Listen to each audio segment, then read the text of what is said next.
নমস্কার বন্ধুরা, কেমন আছেন সবাই? আমার রান্নাঘরে আপনাদের স্বাগত।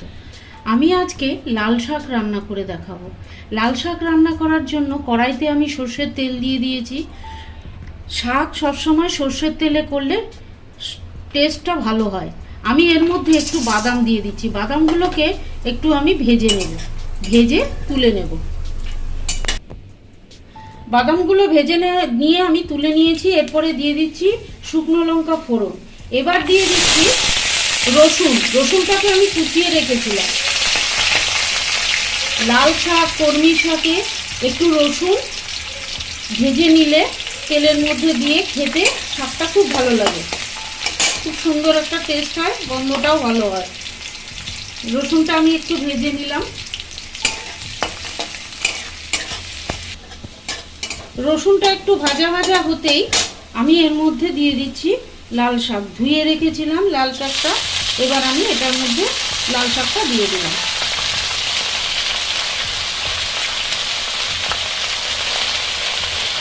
এর মধ্যে কিন্তু কোনো জলের প্রয়োজনই হয় না। শাক থেকেই যেই নুন পড়বে, শাক থেকেই জল বেরোবে। এটা একটু ঢেকে দিলেই হয়ে যাবে। শাকটা দেখুন একটু নেড়ে চেড়ে নিতেই কতটা কমে গেছে। এর মধ্যে এবার আমি দিয়ে দিচ্ছি পরিমাণ মতো নুন আর হলুদ। এটা দিয়ে আমি একটু নেড়ে চেড়ে শুধু ঢেকে দেব। এটা থেকেই অল্প জল বেরিয়ে যাবে, তাতেই শাক সেদ্ধ হয়ে যাবে। দেখুন শাকটা মজে একদম কমে গেছে। তার থেকে কতটা জল বেরিয়েছে সেই জলেই কমে গেছে। এবার আমি এর মধ্যে দিয়ে দিচ্ছি পোস্ত, কাঁচা পোস্ত ছড়িয়ে দিতে হবে।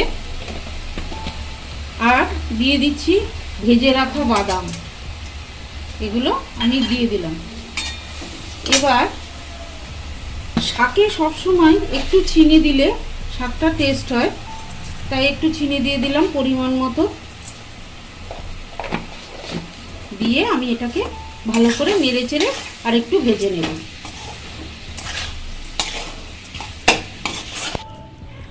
দেখুন লাল শাক রান্না রেডি হয়ে গেছে। আপনারাও এইভাবে রান্না করে খান, আশা করি আপনাদেরও ভালো লাগবে। ভালো লাগলে চ্যানেলটাকে একটা সাবস্ক্রাইব করবার আর লাইক শেয়ারের অনুরোধ রইল। ভালো থাকবেন, সুস্থ থাকবেন। আবার দেখা হচ্ছে অন্য কোনো ব্লগে, অন্য কোনো রেসিপি নিয়ে।